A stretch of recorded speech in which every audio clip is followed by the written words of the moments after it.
Good evening and welcome back to another edition of Beyond the Backstage Pass. I am your host, Vince Edwards. You may know me from Sound Image Productions. I also have a couple closed roadie groups on Facebook, one called Death by Loadout and the other one called The Backstage Pass. Come check us out. This evening, I am lucky enough to have my standard co-host back in town. He just got off tour with Jan Landy. It's the great, the wonderful, my dear good friend, Kyle Thomas. How are you, sir? Oh, awesome, Vinny. Great to see you, brother. Great to be back. Did you have fun out there with Mr. Legend? I had a blast. We had a great team.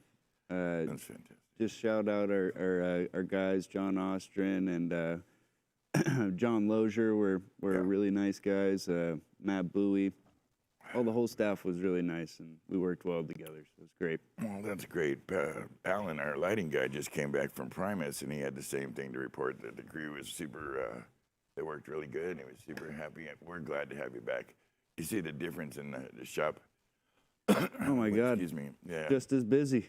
Yeah. Look, it's more and more empty every day. Yeah, that's one of those good problems. We want that, But yeah, we missed you, so we're glad you're back in the fray for sure. Oh, I missed you too, brother. I want to send a quick shout out to some of our loyal viewers like Ian Peacock across the ocean, on the other side of the pond, as they say. And Scott Chaney just had a birthday a minute ago. The wonderful one and only Charlie Zaricki. What a dear Charlie. man. And the Snoop Diggity Dog, William Farquhar. How is William? William had to, unless I dreamed this, he had a couple root canals. Oh, poor guy. Yeah, Wow. but he's badass, he's an ex-soldier and shit. He's pretty tough for a little guy. And we love him dearly, so we hope he's okay. And of course, the one and only, my beautiful, incredible wife, Jackie Canterbury. We want to wish everybody, hope that they had a good week. We have a pretty wonderful guest this evening. You want to do a little chores before we get to him? Yeah, I just want to thank Ron Bergman for last week's show. Awesome hearing him talk about what's coming up and what his rise in the industry was. I got the feeling that, first of all, Ron's an extraordinarily accomplished guy. He's 51 years in the business, give or take, some crazy huge number like that, and still looks sharp. Mind like just incredibly smart, incredibly wonderful guy. It was wonderful having him on the show. I really appreciated some of the sentiments that we shared and some of the. Well, you're gonna have to be with a guy that's a senior director of Live Nation. Yeah, he's seen and done, and he was nice enough to let us poke around a little bit at some of the culture that is Live Nation and ask some kind of questions that regard Live Nation's largesse and the nature of a company of that size, kind of in their footprint in the industry. It's pretty extraordinary. Definitely. There's a big split in our industry of people that support it and people that don't. So it was interesting to hear his parts in it. That's more or less it. It's some folks, think they're too big and have too much control, and other folks are like, it stabilizes certain segments of regional markets. And although the ticket price went up, in many ways, the show a bigger show has come with it. So, more production value and, Cairo led and all kinds of interesting things. So it's I'm kind of somewhere in the middle, but I just appreciate Ron coming on the show. He's just a hell of a good guy, and it was nice to get to talk to him. Totally. Yeah. Yeah, one thing I wanted to bring up is a users group I've been logging into a bunch on my free time, especially on the road. Thing? Yeah, the Gamble users group. It's called Gamble Consoles users group on Facebook. Yeah.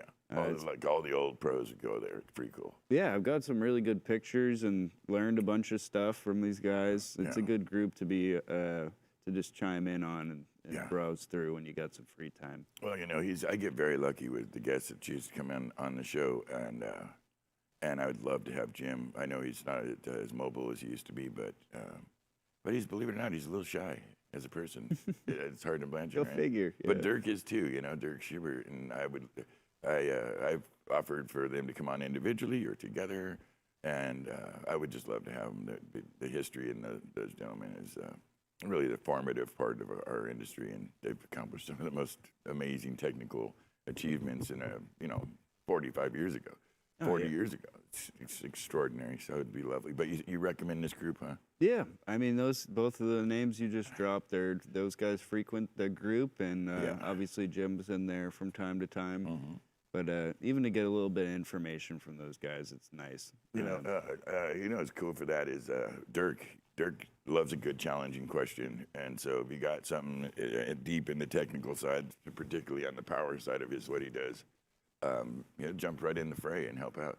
Oh, definitely. Yeah, he's a sweetheart of a man, that guy. Well, one of these days, I think we'll talk him into it. I asked him on the show, and he said, Vince, I don't think I'd have 40 minutes worth of stuff to talk about. And when I stopped laughing at that statement, I said, that's my job, Dirk. God damn it. Just trust me. Just come on. But he actually said that. And that's that humility in him. He's just a special cat. He rolls it. Well, and his systems speak for themselves. We got to hop on one, I think, at the L.A. Greek. Was the Schubert PA? It sounded fucking awesome. I bet it did. I bet it did. Schubert Systems is, what is it, SSG? Yeah, it's those guys. I mean, they're the old school way to do it, and it doesn't go wrong. I mean, he's so fastidious, so particular about sound quality and the things he puts his name on. So you can almost guarantee you roll in a place that's got their gear, it's going to be good. Yeah. Yeah. It was a really good show. Yeah, but I agree with you. I recommend these folks go over to Gamble Console's page. It's informative, it's interesting. There's a lot of history there, and there's a lot of big brain dudes that have accomplished some crazy shit that are chumming around in there and throwing topics back and forth. Good place to learn some stuff. Totally. Yeah. Where we're a little bit more of the rock and roll side, that's definitely a little bit nerdier. But yeah, that's true. That's true. That was a choice that was made early on in the building of the show. Our other friends like Rybold and Pooch, or even Tater and Pooch, have their shows, and there tend to be more ones and zeros, technical stuff, and of course even signal to noise rolls like that. All friends of ours. I think everybody I just mentioned, with the exclusion of Tater, and he was scheduled. He just got pulled off into a tour after Iron Maiden said we're going to hold out for until 2022. So he had to take the first, ride that drove by. So, but we've had them all on the shows. But we chose to go the Johnny Carson, rock and roll Johnny Carson route because, we don't want to clutter the field with something that already exists pretty true and pretty. Well, it's a typical audio guy move. If you're not going to be working audio, you got to be talking about audio, right? Yeah. You're not wrong. I think that's the trade-off You're for not a wrong. lot of us nerds. Yeah. It's a part of it. Realizations, Vinny. You're not wrong, brother. What else you got? That's about it. You and your brother have been keeping me busy. I don't think I've had too many days off since I came back, so I'm appreciative of that and getting it in, getting ready for the winter time. What did you think about that first show we put you on that you came back? I didn't think we were going to be able to be as successful as it was. I got a boo-boo on that show, and I'm suffering a little bit right now. You did. They rejected me from the hospital today. I was going into Vince had a rough day. He's a trooper. No way I was letting Jan down again. There was just no fucking way. Or you guys, or anybody. So just know that our Vince is a little sore up today, but he kept me busy. We had a good show. His brother was mixing front of house. Mike Brown was out there. That's right. And you were doing monitors. Monitors, yeah. There's Lovers and Strangers and Lauren Monroe's band. It was awesome. Yeah. When Rick Allen, Def Leppard boy, he got up there and played with Lovers and they did that Rolling Stones song, I was very surprised how well they were able to get the cowbell in there. Right. Because it's the only cuts through like a knife. Yeah, man. Yeah. It was like the timing of it, because it's such an off-time, rhythm or beat that Shane was doing. It turned out really good, and then the whole show we jammed 10 pounds of shit into a 5-pound bag on that one. Yeah. I mean, that was we really made that work. So hats off to you, and I hope you had fun with that. Oh, I had a blast. It was good seeing. I mean, like Bernie came out, and we saw a bunch of Mr. Hat, fucking Jason. I saw Jason there. There was a bunch of little locals all over. There was a singer for Johnny Tsunami and the Waves, Michael Colin Royster. There was the singer guitarist for FUX, and he also is in Psychos in Love. That was Arthur Culbertson. And, of course, Jay Hawk, also known as Jason, is the singer, pretty much the owner of the Infirmities. There was a lot of other bands watching bands that night. Yeah, totally. It was kind of cool, fun. But it was a nice hang. And as it relates to, and Bernie and his lovely girl showed up, which was wonderful. She's adorable. She's a lovely gal. But Bernie Broderick, the guy who's been holding down your seat for a minute, I'd like to send him some love. He was very selfless. One night I actually dragged him in here and forced him to get in trouble with his girl so I could steal him for an hour. and he was very accommodating, and we really enjoyed our time with him. Man, And- he built and gave me a speaker that literally I didn't charge it the whole tour, and I played music at front of house almost every day. Yeah, I think I didn't have to charge it once. I was kinda fucking crazy, blown huh? away. Yeah, that's a trip to me. Yeah, no, because I got like on mine, where it sits in my office. I just let it go, and I would think I had about 30 play hours, and I play it at about 80%. So in the numbers, I think he quotes as like 24 hours at 60%. So I finally was able to kill it, to use all the power out of it, and I think it was around 30 hours. I'm waiting for it to die, and it still hasn't died. Yeah, it's a friggin' little trooper, little soldier. So thank you, Bernie. Yes, but lots of love to Bern. We appreciate it very much. He's going to pop in and out in the weeks going forward. We are going to take Thanksgiving off. I just thought about that today. Yeah. So Turkey Day is an important one. Yeah. So we're going to get, I think, Tana Douglas in here. We got some cool shows. Oh, coming Tana up. Douglas, like the first girl roadie. That's technically claim who to she fame, is. right? She's the author of the book Loud. So which that we she have came ready to up. show. How long ago was that? That had to have been 76. I No. wanna say. When did she come up in our show originally? Because she was mentioned like this had to have been at the start of our show almost. Well, one of our guests. Pretty early on, yeah. I'll remember her name. But if you go back, Oh, are you talking about Gabby Schiff? maybe. The lighting gal from Maybe. Pink? Yeah. She was a great show. No, well, there was one that this Well, lady Deanne came Franklin, up. maybe. This lady came up again, and I think we'd been trying to get her on the show. It just hadn't lined up in several iterations of it. So I'm happy that she's coming on. It's going to be Oh, yeah, interesting to hear stories. she's a busy girl and in her own right, so we're very lucky to hopefully have her on December 2nd. I just have to respond to a note she sent me. Yeah. But I've been ailing all day, so I've been keeping low, Yeah. And you guys, thank you, Mikey. And these guys kept the shop going for me today and kept all the employees working because I had to check out around, I don't know, what was that, 2, I guess. No, that's what we Around do. 2, I We just look out went for and each other. laid the hell down because it was getting hard to be me, regardless. Listen, again, very glad you're back. And thank you once again, Bernie, for being a badass. And let's get right to it. We have a very special. You got comments? Yeah, I got Thank the you, buddy. comments. You guys want to chat? Yeah, just you hit me hook up it on up. here. I appreciate you very much. We are lucky this evening. We've got an incredibly accomplished guy. I mean, what can I say about him? He's one of the more accomplished people in our industry. From working with such great acts as Sly and the Family Stone, the Doobies.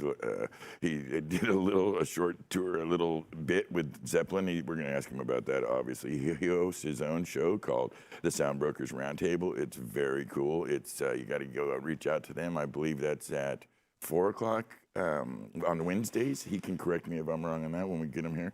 And he's owned his own businesses. He's a very serious businessman. He's run venues. He's really kind of done it all and an extraordinarily lengthy career. We're hoping he's going to share some stuff with us about it and how the hell you survive, 45 years in this business. He's coming direct from Phuket, Thailand. He is the one and only Jan Landy. How are you, good, my friend? Thanks so much. It's good, and I really have nothing left to say because you've just described my whole career. All right. Well, I appreciate you checking in with us. I want you to have a good night, and And we're done here. Jan's out. I just keep launching a hook there, buddy. I want to hook these guys in. You got important stories, good stories, and I want you to share with us. I'm going to do the bookend thing, and then we'll flop around a little bit in the middle. But I'm going to ask you, what would you call your first experience, or what led you to working in the live production business? My very first experiences was up with Watkins Glen. I big don't place. know if you guys would remember Watkins Glen. New York? But basically, it was July 28, 1973. And I had just gotten out of the military. I was in the National Guard in New York, and I wanted to go to Woodstock really bad, but I couldn't go because our unit was on call. And I had already gotten in trouble with my unit when we were called out for the postal strike. and I didn't show up because I told them that my father was a postal worker and I didn't want to violate his rights. You know, of course, they sent two guys to the house. And my mother at the time says, "Oh, he's in the basement. He's in the basement." You know, so Your mom rolled you up. she gave me away. A couple military Yeah. police came to your house and mom rolled you up. Yeah, yeah. Yeah. My whole military career, I was promoted very quickly. I became the rank of a fuck up, unbelievably quick. And Officially that rank. I was officially known as the fuck up That's of all times. You know, I mean, I started growing my hair long. You know, anyway. Yeah. But so I couldn't go to Watkins Glen because they had said if you screw up one more time, you're going to be sent to Vietnam. You know, that's your punishment. So Yeah. I said, no, I will be a good boy. Yeah. And I didn't go to Woodstock where I wanted to go. So I said, this time I am not going to miss Watkins Glen, you know? And actually, it turns out that Watkins Glen was actually bigger than Woodstock. I would say by twofold. I mean, it's a massive thing. What Yeah. was the show that you sang? Their first time you went there. Say that again? What Sorry. was the first show that you saw at Watkins Glen? Oh, Watkins Glen. It was the Grateful Dead, the band, and the Allman Brothers. Jesus Christ, what a lineup. That's what it was. In their prime. And it was like 600,000 people, Yeah, right? that's nuts. So here's the interesting story. So I'm in the back, all the way in the back. I could barely see the stage. The sound was great, but I could barely see the stage. And remember, I was just in the military right now, and I just got out of training, and I was a medic. And all of a sudden, right next to me, this guy passes out from too much LSD and heat exhaustion. And because I was a medic, I knew what to do. I started organizing people, got the guy out of the crowd. There was a helicopter somehow waiting. I got in the helicopter with this guy. We took him backstage to the to where there was a hospital tent, and Bill Graham was the promoter, and he came up to me and he called me over and he says, "Hey, what you did was amazing. You saved somebody's life. You know, we want you backstage. You will be the medic backstage." And he gave me a T-shirt, which to this day, the T-shirt's all frayed and worn, but I still have the front panel, that says very that. cool. And I was able to go backstage. Are you telling me that I saw Bill Graham something- actually hired you? Like you had words with Bill Graham and he said, "I want he you." didn't pay me. That's extraordinary. He didn't pay me. He just said, "Hey, here's a T-shirt. You're the medic backstage." You know, and basically it was just an opportunity to see the show backstage, which was so cool because I'd never seen anything like that, and there was so much equipment. And I said, "Oh, this is spectacular. I got to do this. You know, I got to do this." And one thing I'll say about Bill Graham was a real humanitarian. It was really hot, and the backstage area was fenced. And again, this is a complete new experience for me. I'd never been backstage. I'd never been to a big concert like this. It's all brand new to me. And these people on the other side of the fence, they were really, and Bill Graham took out a hose and started watering everybody down, not in a malicious way, but in a cooling them very off. humanitarian and, and that was my first experience with Bill Graham. I had multiple experiences with Bill Graham in my life. To me, he was always a great guy, even though we didn't always agree with one another. And I'll get into that later in my career. So that's basically what started me out wanting to do that. And then what happened is after that, I went to California and I moved to Santa Barbara to go to school out there. I had just gotten out of the military on a mental discharge. Basically, awesome. it was because like I said, I was a fuck up, and the psychiatrist there also had this. He had a pair of an afro like this. And I was growing my Jufro out, And he says, "I'll get you out. Don't worry about it." And he got me out by saying that I couldn't be separated from my mother and father. I had too much anxiety. That's what he said. So he got me out on a medical discharge for that reason. That's pretty I think it's because I told him I was doing a lot of LSD at the time, but I don't know, maybe. That was a But rough that's the war, official man. word on paper. I'm glad you came through that okay. Definitely. Oh, I just saw a ghost go So past you in anyway- the back of your room there. Yes, that is my girlfriend. Oh, you Bo. lucky devil, you. So anyway, so to lead into the rest of the story, how it happened is that now I go to Santa Barbara and I get a job working in the free clinic to help people out. And this guy comes in, I'm not going to mention his name because he came in with VD. We just called him Jerry. So yeah, let's just call him Jerry, right? Let's just call him Jerry. But he was the lead singer in the band. And he said, "Hey, my band is playing tomorrow night at Perfect Park," which was right outside the clinic door. And so I went out there and I met the guy that owned the sound company. His name was Jeff Cook, and the company was called Soundstorm System. To go backwards before we go forwards, or forwards before. Jeff is one of those kind of guys that's a super genius, and he right now, his software, or I'm sorry, not his software, his hardware is on a spaceship heading through space right now, where he designed the circuitry of listening for audio sounds in space. Wow. Like, seriously, you're serious? That's incredible. Oh yeah, That's no, totally seriously. extraordinary.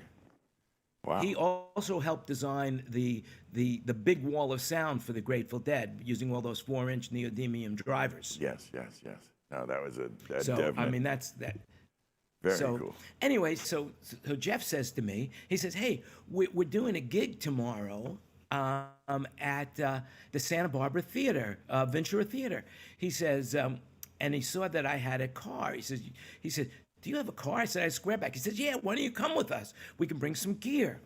And so when we get to the theater, we're setting up, and if I remember correctly, he had phase linear amplifiers. That's what it was, and he had designed his own box out of beautiful maple wood. It was just a gorgeous sound system. Set it up in the Ventura Theater, and he comes to me and he says, "Hey, listen, our sound mixer didn't show up. Would you like to mix the show?" And that was the Doobie Brothers. Oh, Jesus, God.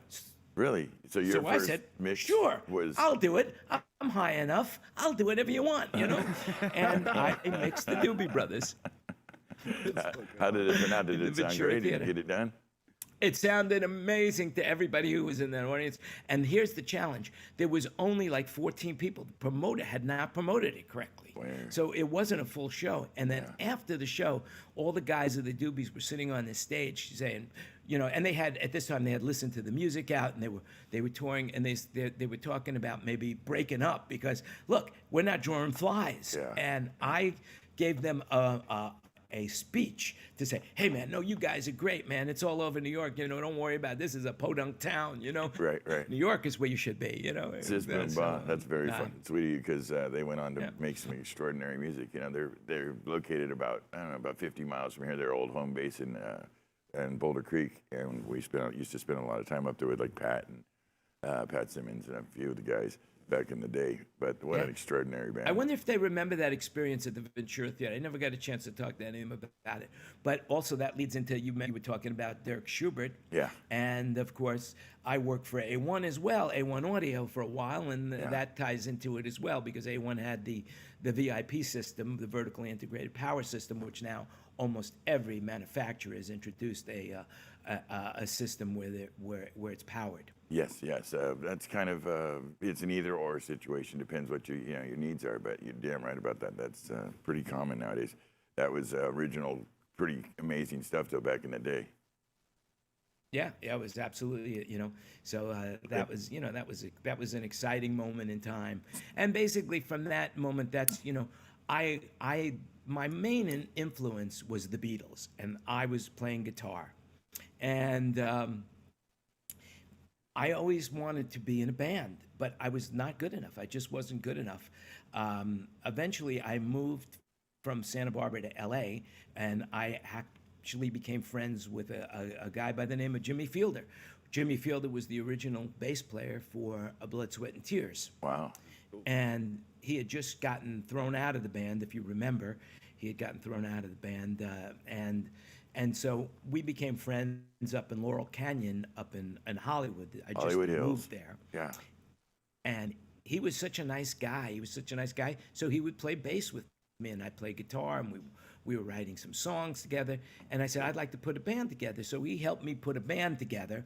And T.C. Buckman was the drummer, who was a big studio cat. Jimmy was playing bass. And Bobby Carradine, who became a friend of mine, Robert Carradine. Yeah. The became a actor friend is of the mine. Carradine And family. Yeah. Yeah.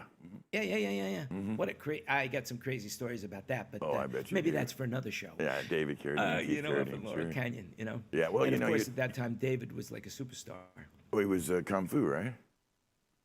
Yeah, yeah. Yeah. And the place Yes, you're Greg talking about, when you Sutton, mentioned he was. Laurel Canyon, I mean, that little enclave is responsible for more incredible music. I mean, the whole 70s, you know, the Eagles, all Linda Ronstadt, the list is too long to go into, Tom Petty, it just on and on and on. And what an amazing time in music and an amazing place, still a very cool place Yeah. to go hang out.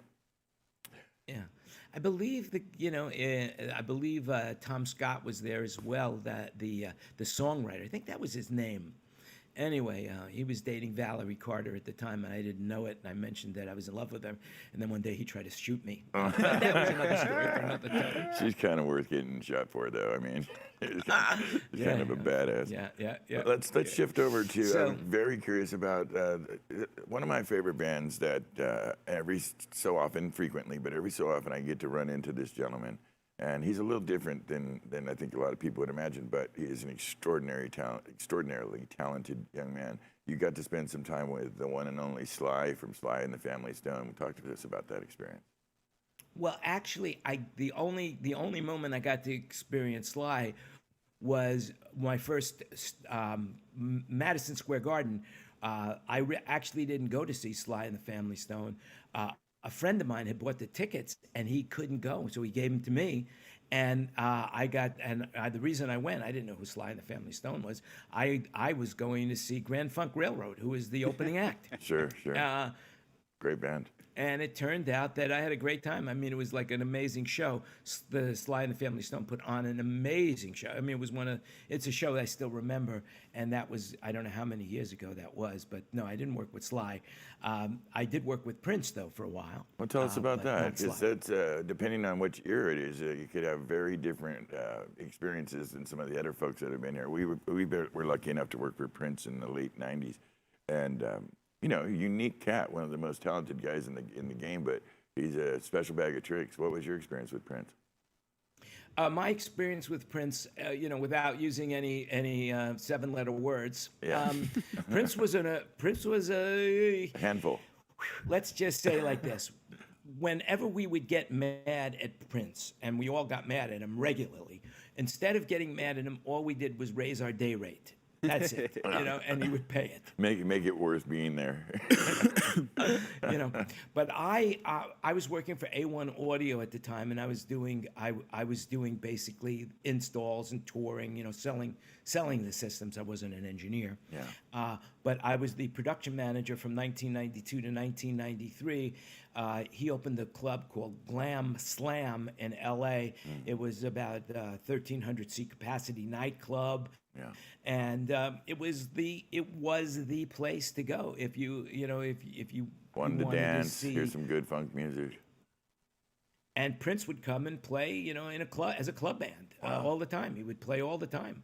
There, you never knew when he was going to come in. You never knew who was going to be there. Yeah. And and he's so talented.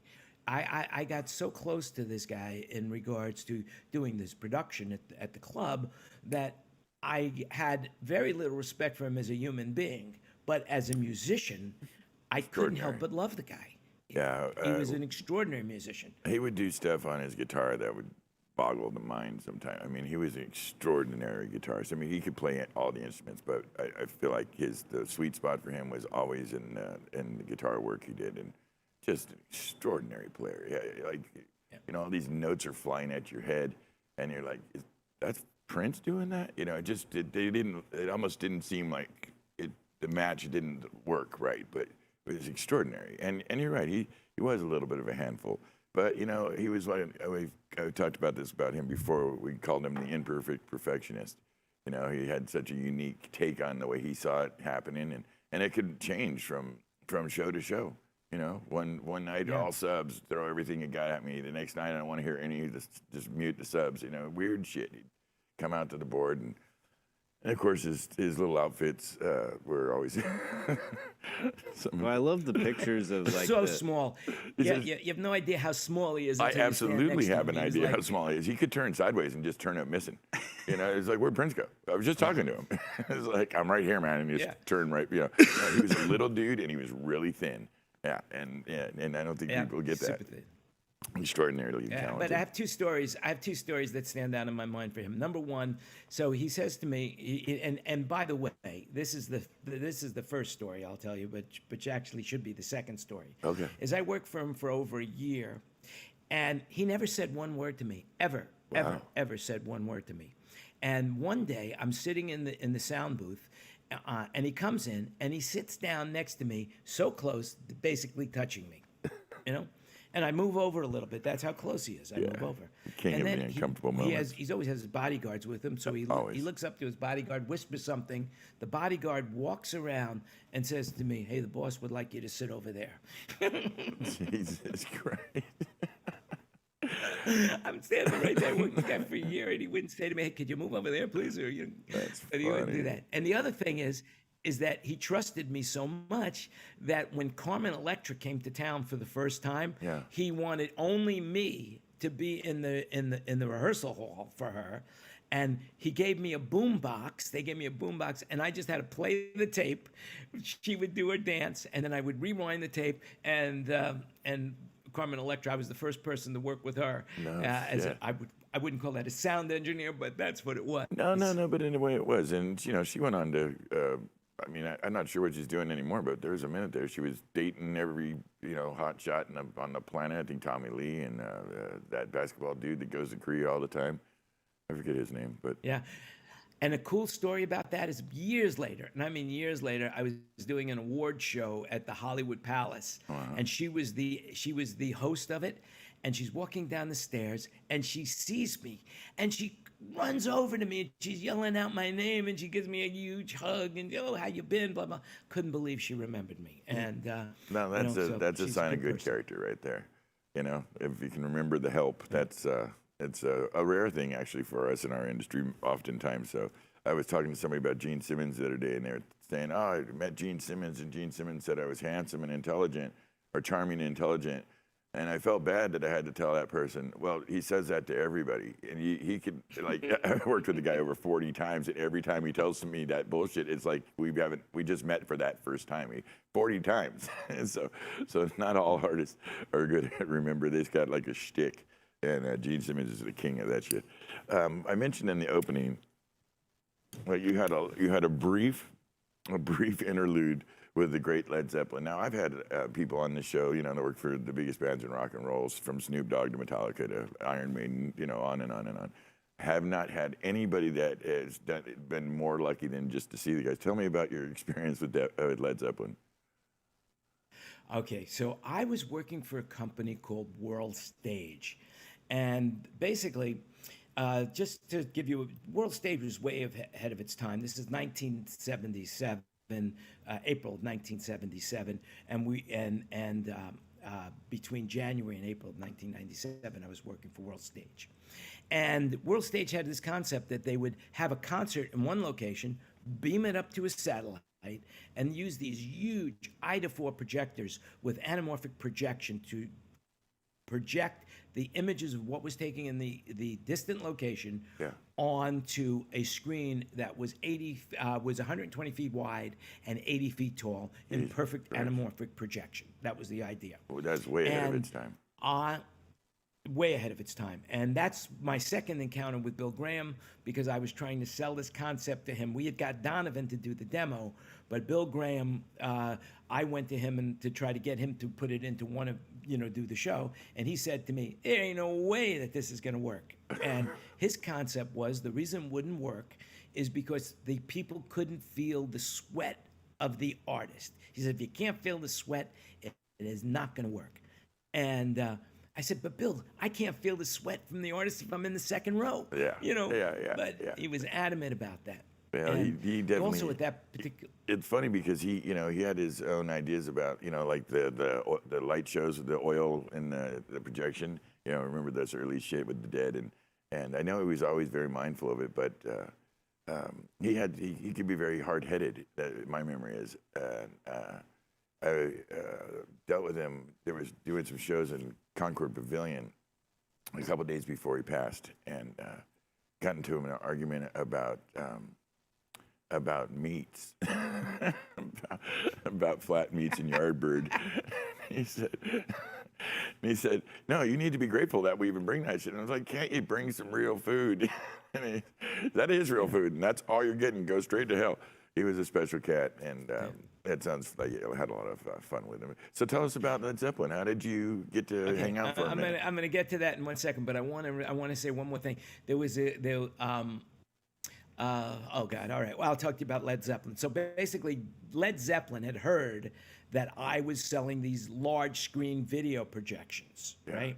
And they didn't want to beam it. They just wanted to put a large screen projector behind them, so the people, when they were doing the arena shows like Pontiac Stadium, that people would be able to see it from the back rows.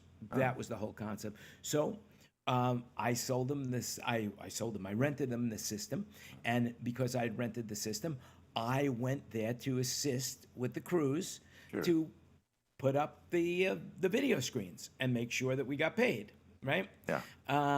So I did, and while I was back there, I ended up, hanging out with people, and we all stayed at the same hotel, and so I got to see the show, and there was a promoter, and I will mention his name. His name is Carl Dooley, and I will never forget this guy as long as I live.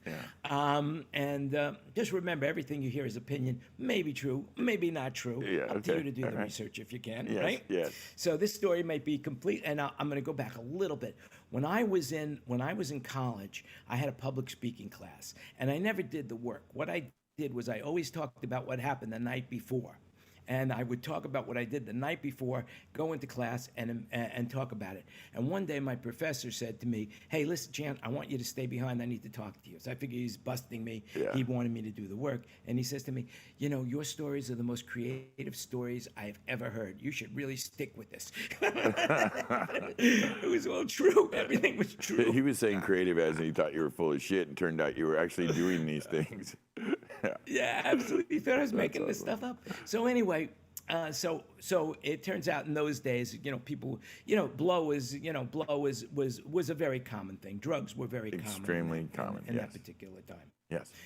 It would be, if you didn't get high, it was the exception if you were in our industry. Now, of course, everything's changed, but in those days, drugs were really a key element, and it opened a lot of doors for a lot of people, including myself. If you had good drugs, it would be like if you were a good tennis player, everybody wants to play with you. And good drugs, everybody wants to know you. That's all it was to it. So anyway, so Carl Dooley. So I happened to get him high. We got high together, and anyway, this is going to go back to the other what my Led Zeppelin experience was. So now after the show, we go back to Pontiac, and I go into the lounge, and Robert Plant is sitting there with the crew, and they see me and they say, hey, come on over. So I sit down at the table with them, and I got to, I'm the only American. I'm the only American there. Everyone else from England, and Robert Plant was kind of fascinated how I ended up on the show. And I told him about the video, everything else. And then these two girls come over, and they're hot, and they see him. And he says to them, hey, if you want to make it with me, you got to go with this guy first. What? Ooh. I swear to God, that's what he said. He didn't know me from Adam, but he was really nice to me. And he says, if you want to be with me, you got to be with him first. And they looked at me and they said, no, thanks. That's rough. That's rough right there. Well, Led Zeppelin was known for, so those people you were sitting around most likely were the Cockney Mafia. When Zeppelin would show up in town, man, they weren't in a good space. They could level the place. They were, famous for, notorious, I guess is a better word. Cricket bats. That was what I heard. The cricket bat. That's Sharon Osbourne's father would do that. He was their management, and he would roll around everywhere with a cricket bat. And just for emphasis that, you might not want to fuck with him because he'd knock you clean the hell out. But the rest of his crew was extraordinary. I mean, these guys would, dangle people off at balconies in hotels and shit. They did not play around. So did you have fun with it? What did you end up doing? I had fun about it. So then I went back to my hotel room, and it's about 12:30 at night, maybe 1 o'clock at night, and there's a knock on my door. And I open the door a little bit. It's Carl Dooley. I open the door, and Carl comes in real quick, and he says, hey, open the door. And so I open the door, and there in the doorway is standing Peter Grant. the manager of Led Zeppelin. Yeah, I'm aware. And he's wearing these Farmer John overalls, no shirt, fat as a pig. I mean, disgustingly fat. Yeah, hairy too. And you know how these no shirt. Yeah, And I he's got the two girls from the bar are standing there, and they got their hands down his pants on either side, and you can see that they're playing with his cock, right? Oh goodness. And so and right behind them are two Michigan State troopers, fully dressed in Michigan State trooper gear, badges, hats, Smokey the Bear kind of stuff, scary shit, Yeah. right? And Carl says to me, he says, I told Peter you had some really good blow. Oh, And boy. Peter said to me that you should give him everything you got, or those two guys behind him are going to come in and arrest you. What an asshole. Oh my God. That's crazy story. And that's why I remember this guy's name, and I will never forget his name. Oh, The old school promoters. Anyway. Yeah, go ahead. So anyway, I said, well, close the door. I gave him what I had. Almost. I gave him almost. Yeah. And he You're not walks out the stupid. door. Yeah. What the hell? Hey, I need my own stash a That's little right. bit to make it through the night. Now I'm freaking out. My heart's beating like that. yeah, I'm saying, oh my God, I'm going to go to jail here in Michigan. My first, this is going to be a story I don't want to be telling my grandchildren. Right.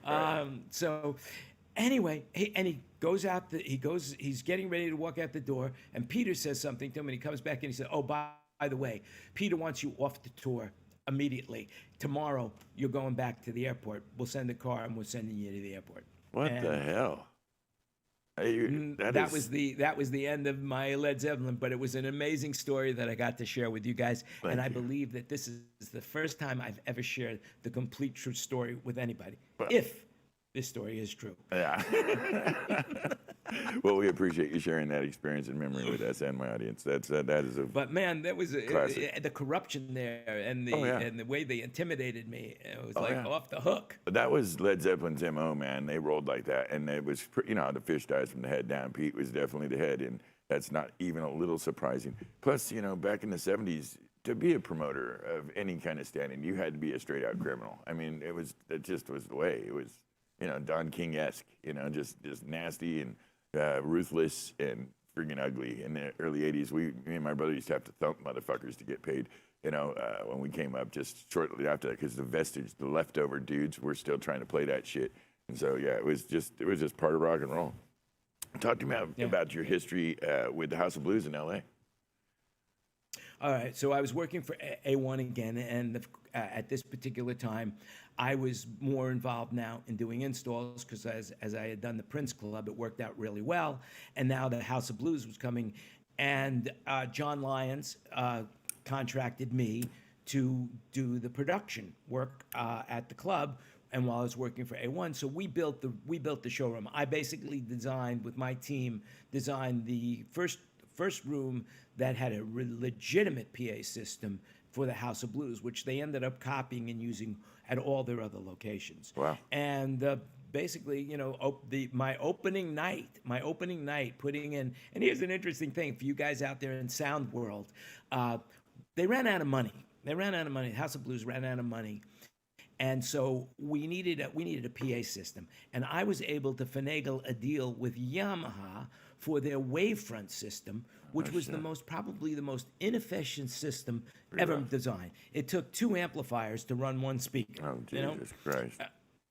But they were the only ones to step to the plate to do some financing there with A1, and we put in a wave running system, which included the monitors. And the opening act is Aerosmith. Oh, damn. That's the opening act. Jesus. So, and Steve Tyler was an owner with House of Blues. So come the night, the show goes off. It's like I got calls from all over the world to get tickets to get into the show. Could you get me in? Could you get my wife in? Yeah. It was just amazing how popular I became, overnight. Put my name on the guest list +1. Yeah, that is. Let me ask you, what's your stance on that now when people would try to that shit with you? Do you have a position? Do you allow people to, when you're associated with any kind of tour or band or gig, do you still let your friends in?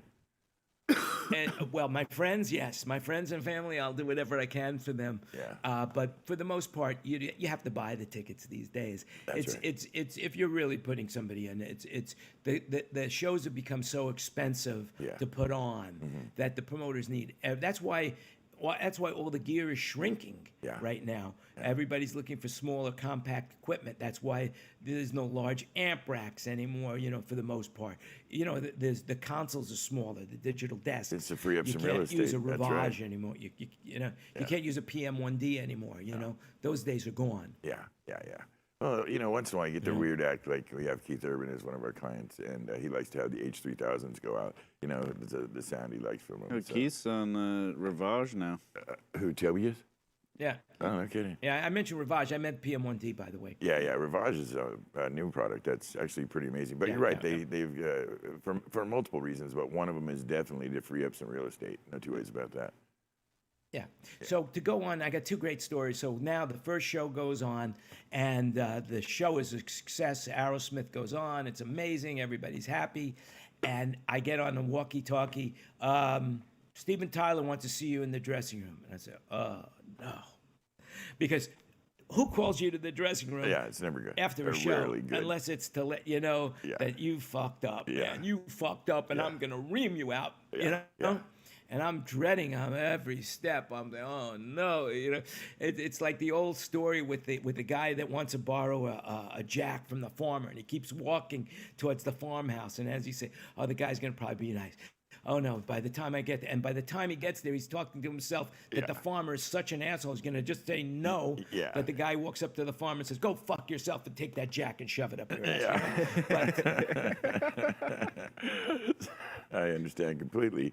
I have been So called now to the dressing I room on the walk bus so myself. reluctantly into the dressing room. I open the door, and Steven Tyler's standing there, and he comes running up to me. He says, "Man," puts out his hand, shakes my hand, hugs me, says, "Man, it sounded phenomenal. Thanks so much. I really appreciate it." Yeah. Big save. Remember, they were on a lot of drugs back then, though. So it's. Yeah.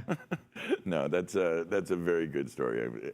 I wanted to ask you about something, and it doesn't surprise me at all because of your character and your personality. You took a little run at being a stand-up comedian, didn't you? A couple years at that.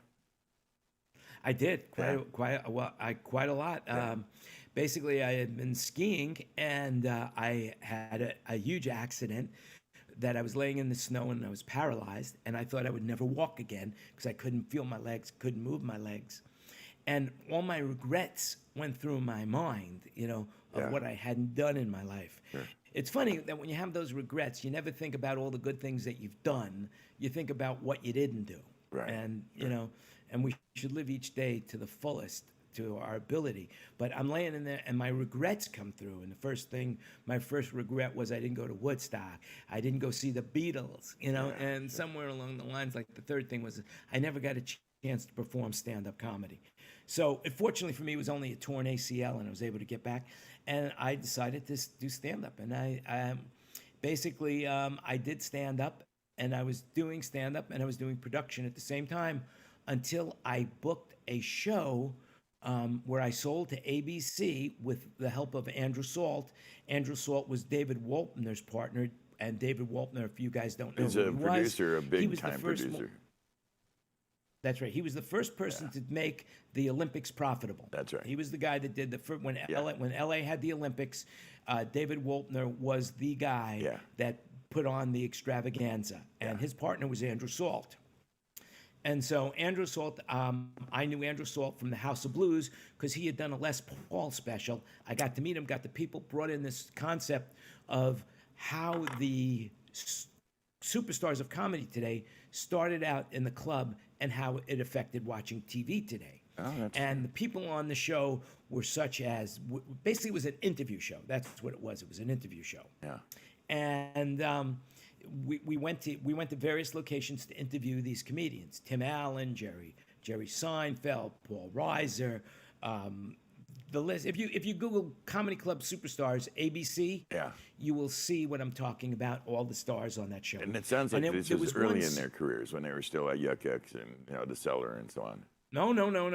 These are Jerry Seinfeld had the number one show. Paul Reiser was on Mad About You. No kidding. Tim Allen This is the had 90s. had his show. Oh yeah. This was 19, if I remember correctly. But not only do I remember correctly, I wrote it down. It was the Comedy Club Superstars was 1996. That's what it's called, Comedy Club. I'm writing it down. I'm gonna look it up. Comedy Club Superstar. Comedy Club Superstars. If you just Google it, which I just did before I went live, you'll find the IMDb page. So anyway, I'm sitting at the lunch table, and everybody's there except for Seinfeld. Seinfeld hasn't showed up yet, and I'm sitting with Paul Reiser, and Paul Reiser's talking to me, and all of a sudden Jerry Seinfeld comes in, and he's not in a good mood, and he sits down. He says, "Hey, Paul, how you doing?" And Paul says to him, "Jerry, you know Jan?" He says, "No, I don't know him. Who is he?" He says, "Well, he's helping. He sold the show to ABC, and he's the technical director on the show." He says, "Oh, great. He's also a funny comedian." And then Jerry turns to me and says, "If you're a funny comedian, why are you producing? Why are you a technical producer? Why aren't you just doing stand-up comedy?" Yeah, that sounds like a Jerry Seinfeld And- answer. He's an old school purist when learned it comes something. to comedy. For all of the people that I interviewed on the show, and if you're listening to the sound of my voice now, this is something that I want to share with you because it's super important, and it's something you need to know about life. And because people don't teach you about what to do in life and how to do it, but you got to live your dreams, and you got to and one of the things that I learned from interviewing all of these comedians that started out in the clubs and now were super successful, they all told me the same thing. And if you watch the Comedy Club Superstars, you'll be able to see this as well. Yeah. But this is what I mulled out of it. Number one, whatever you're going to do, you got to believe in yourself. Just got to believe in yourself, and you can't have any doubts in who you are. Yeah. I don't care if it's production. I don't care if it's stand-up comedy. I don't care if it's being a chef at a restaurant. You got to believe in yourself. Yeah. And the other thing is you've got to hang out with only people that believe in you as much as you believe in yourself. Because if there are people that are saying, "Oh, it'll never work. You can't do it. You're never gonna be able to cut carrots correctly," or whatever, you got to get rid of those people in your life. So if people say you'll never do shows, get rid of those people. Do it. The hardest thing, of course, is your family, but you really got to distance yourself. Yeah. The other thing is you got to do something about it every day. Whatever it is you want, your passion is, you make sure you do something for yourself every day in that field, whatever it is. If you want to break into this business and you're not sure, read a book, Yeah. talk to people, go to a concert, talk to people who know it, but do something every day. Yeah, proactive. And then the last thing, which is the very hardest thing to do, and that's when you get a little bit of experience under your belt, is you can't have a safety net. You have to give up your safety net. Yeah. And that's what I did, and that's what I heard from these guys. So I quit my production job, and I gave up my safety net. And 2 years later, I was thinking, wow, I'm going to be evicted from my apartment because I have no money to pay the rent. Yeah. Well, I mean, the thing you said earlier on about, you try to be a musician. That is such a normal. I think to the person that people come on the show, and all of our friends, and myself included, it's very rare that you can be successful at being a musician. So we turn the page and end up, instead of mining for gold, we start selling them the pans and the shovels. It's kind of like working behind the scenes, and that seems to be a universal truth. But the comedy club one, that is definitely a unique handle. Did you enjoy doing your sets? Where did you practice out of mainly? Oh, I was playing all over the world. I went so far as the Bahamas. Wow. I did a stand-up gig in the Bahamas, which I can remember. I remember the good gigs because they're so few and far in between. Where but. But we're not here to talk about that. But what we're here to talk about is this, and this is how I started Sound Broker. You did perfect. That's the next question I had for you. Yeah, tell us about soundbroker.com. I'm at the worst point in my life. I'm completely broke. I've already refinanced my car to have been able to pay last month's rent, and now I have no money to pay the rent, no money for anything. I don't know what I'm going to do. And I get a call from Morris Leiter. Do you know who Morris Leiter is? The name rings a bell, but maybe I don't. Morris Leiter was Phil Collins. He started out with Shoko, Yeah. and he was Phil Collins and Genesis's. He started out as their monitor mixer, and then he became their production manager, and then he went on to spend years with Phil Collins, Okay. and then he worked with Benny Collins, Yeah, good friend. and Jake, and he did all the advance work for Michael Jackson's first tour that went into big fields in Russia and China and all of those things. So, Yeah. so Morris did that. Morris now, and so he calls me up. So he had this job as he was the production manager for Disney Fest Asia. Disney Fest Asia. Disney had hired him to put together a mini touring Disneyland, and they were going to take Disneyland to Asia and move it from city to city to see where they sold the most merchandise. And once they figured out where they sold the most merchandise, they were going to build a Disneyland Asia. That was the whole concept. So Morris had bought too much of one thing, not enough of another, and he was running out of money. And he remembered me from my day of production. And so he calls me up and he says to me, "Hey," he says, "I'm working for Disney and I need your help." And so I said to him, "Wow, you're working for Disney. What do you need me to do? You need me to warm up an audience? Do you need me to sing? Am I dancing? What is it?" He says, "What are you talking about?" He says, "I need you to sell some equipment for me." And I said, "Morris, I can't do that. I'm a comedian." And he says, "You're a comedian?" He says, "That's the funniest thing I ever heard you say. Now cut the shit." Morris had a wry wit. I said, "Morris." Yeah. I said, "Morris, I can't." I said, "I'm so close." He says, "How you fix for money?" I said, "I don't have any money." He says, "Listen, cut the shit. When you wanted to work for Prince, did I tell you I was a comedian? When you wanted to work for Elton John, did I tell you I was a comedian? When you wanted to, he just remembered every show he had thrown my way, every show, and just said, and I said, all right, I'll do it. I'll do it." And that started soundbroker.com. I ended up selling about $1 million worth of Disney equipment in 3 weeks. And the rest is history. Yeah. I then went over to, you had Mark Gander. I believe Mark Gander was either on your show or another show talking about, he's from JBL. And Mark Gander, my office was next to, at one point. So I now finished the Disney thing. And I figured, wow, I better find some work, and I want to get a real job. I didn't really want to do independent work. I wanted to. And David Sherman over at JBL at the time, and Man, Michael you are McDonald name dropping went on like to a be crazy president. man. This is the history of Well, rock these and are roll the you're people that talking got me about. started. Yeah. These are the people who got me started. I mean, I got to remember those people that were good to me. I mean, absolutely. in the beginning, most people were saying, "What the hell do we need a company that's selling used equipment for?" When the manufacturers were saying to me that, "Look, we're not going to put our good stuff with the used stuff. Are you joking? You're crazy." So most people thought I was on glue at the time, and there was no benefit whatsoever for what I was doing. But Morris believed in me. Dave Sherman saw an opportunity for me, and they hired me to sell. And I wanted a job, but they wouldn't. They only hired me as an independent contractor to move all of their equipment that they had in the warehouse. And anyway, I did that. And while I'm selling this equipment for them, their new stuff, I had just sold some amplifiers. I believe it was a 4950 or something like that. I can't remember what it was, but while I was working for A1 was using these JBL amps, and then they switched over to Crest. And my office was upstairs, and as I would walk up the stairs, there would be rows of these JBL amplifiers, and I would have to trip over them to get to my office. So I sold this, and a guy calls me up and says, "Hey, I need these amps." And I said, "Well, I sold my last one, and I only made $30 an amp on this, right?" And the guy says, "I need 10 of them." I said, "Well, I don't have any new ones, but I used to work for a company that's got some used ones.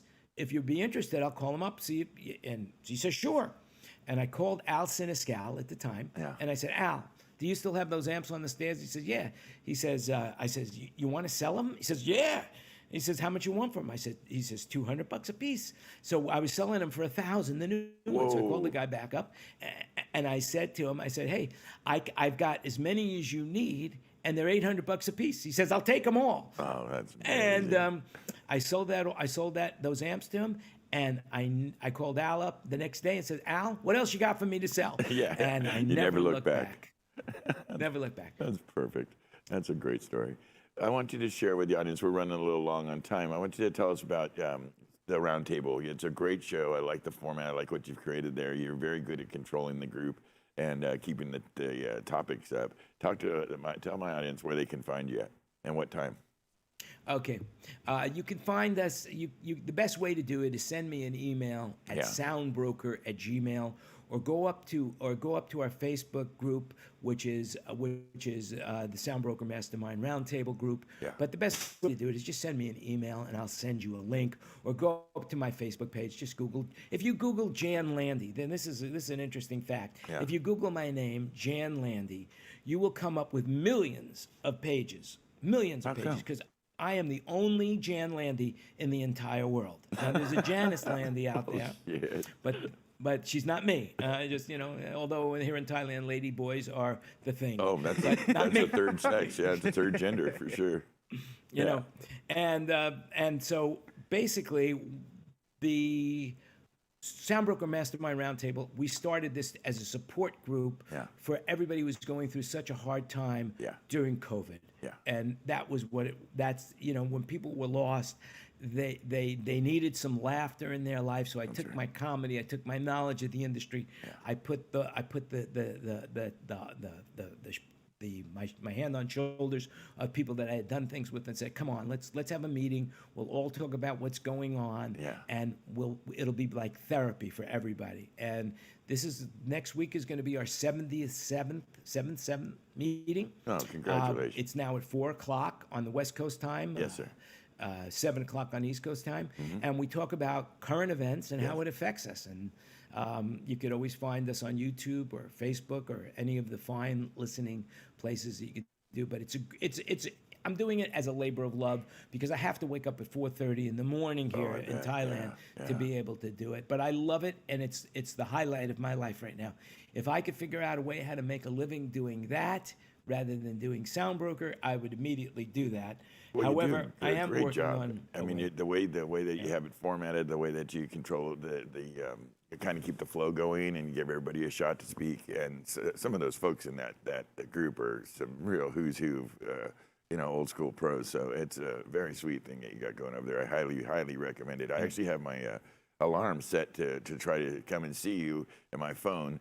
And just in the last many weeks, as we've been so busy, I look at it and go, God damn it, I can't stop. We've just been so crazy busy, but we're definitely going to check in, and I couldn't recommend it more to our audience. It's a good time, and there's some great information with some great people in there.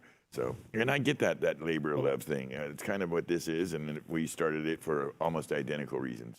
For what you said, what motivated you? Well, I know we're running out of time, but I would like to share something with you. Please do. And that is my view. Hopefully that's working. On my camera stopped. I think my camera stopped. Unfortunately, I am not going to be able to share. Yeah, unfortunately, we went so long that the battery on my outside camera stopped. But I would have loved to show you. But if you Google, Google at the tree, Okay.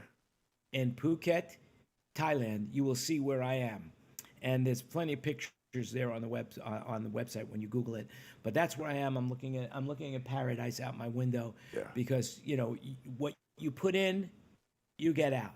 The Beatles said it best, and in the end, the love you take is equal to the love you make. Yeah. And I take that as if you put it in, you put it in, you get it out. And the one thing that I will say is, when I started Sound Broker, I never started Sound Broker with the thought that I was going to make a lot of money. Yeah. Never thought about that. It happens. But what I learned in life is that when you figure out what it is you're meant to do, the universe gives you everything that you need. It aligns. Everything you need. And the universe has done that for me. And I thank everyone who has been part of my life and has assisted me to where I am today. Because no man's an island. You could create it yourself, but you need other people. Nobody stands alone and does it all by themselves. You have to have a support group. And I thank everybody who has been good to me over the years. That's a very kind sentiment, and I agree with everything you just said. You are sitting on an island in Thailand in the middle of the Indian Ocean. I can't imagine you're having anything but a great time. You've worked your whole life very hard, diligent, and it sounds to me like the good decisions or the many good decisions that you've made through your life have ended up in this special place where you're getting to have some fun and very happy for you. I kind of, when I grow up, I want to be just like you, buddy. So, listen, it was an absolute treat to have you on. It's fun. Just remember, life is a one-act play. Yeah, that's and true. you have to live your life to the maximum because you never know. You never know when it's going to be your last breath. You never expect it to happen. Nobody, unless of course you do have some sort of condition, pre-existing condition or something. But other than that, you never know when your last breath. So live every moment as it is your last, and you will enjoy your life and have no regrets. That's a very good advice. It's been lovely having you on the show. You still have people looking for gear, they can still reach out to soundbroker.com? Soundbroker.com is the way to find me, or Jan Landy. But the best thing is soundbroker@gmail. That's our email address. That's a catch-all email address that everything comes to. Easy to remember. Yeah. Soundbroker as a singular, not with an S. If you put an S at the end of it, you will come with a German company that is a publisher. So funny how that works. Listen, my friend, thank you so much for coming and sharing your stories and your experiences Thank with you the so audience. much, It was Vince. such a treasure, such a treat. And thank you for your indulgence on our little technical foible that we had a couple weeks back. And we're really glad that you gave us another shot at it. I appreciate you more than you could possibly know. You guys looking to see a very interesting show, reach out to Jan's show. Just go through the channels he just mentioned. It's a very entertaining show, Wednesdays at 4 o'clock. I highly recommend it. Jan Landy, you take very good care of yourself, my brother. We really, truly appreciate you, buddy. The last thing I want to say is just remember this. You can't control what happens to you in your life. You could only control how you react to what happens to you in your life. And I really appreciate everything that you've done for us, the industry, and Sound Image is amazing. So, and you do a great job up there. And thank you for having me. Oh, thank I really you, Jan. appreciate That's very sweet. All right, my friend. Thank you so much. You have a great evening. Take good care of yourself, my friend. Well, we just had the wonderful one and only Jan Landy on. The guy's really, truly a legend in our game. And he's done it all. I mean, we barely scratched the surface. There's no way, sometimes I complain we just don't have enough time. I've still had 10 more questions. We might have to reach back out to him and have him circle back around because his career is so full and so interesting. And I think there's a lot more to delve into. So hopefully he'll give us an opportunity at that sometime in the near future. I'm really glad you're home, by the way, Kyle. It's really nice having you around the last couple of days. It's been an absolute treat. I want to thank my staff with Mikey Brown. Dealt with he's been very, very busy. Nobody in the Sound Image family has not been extraordinarily busy lately. So just, super duper, lots of love and heads up to you guys for all you do. I appreciate you more than you can know. You make this all possible. And remember, guys, we do this for you. We a little bit. It's a little selfish. We like talking with our friends and catching up and having little moments like this. But it takes quite a bit of work. So we definitely do it for you. We hope you enjoy what we do. We do it every Thursday at 7 p.m. on YouTube, Facebook Live, and Twitch. And next week is going to be Alan Kraft. Alan Kraft's, he came up with the band. I took over his job. He started with many bands. Eddie and the Tide's a place when he left and went with Journey. I took over his position. He's a badass. He's a legendary son of a bitch, and he's been in the game for like 45 years and one of the true talents. He's going to be our guest next week. We'd love for you to, come back and see us then. Until then, take care of each other and be good to yourself. Good night.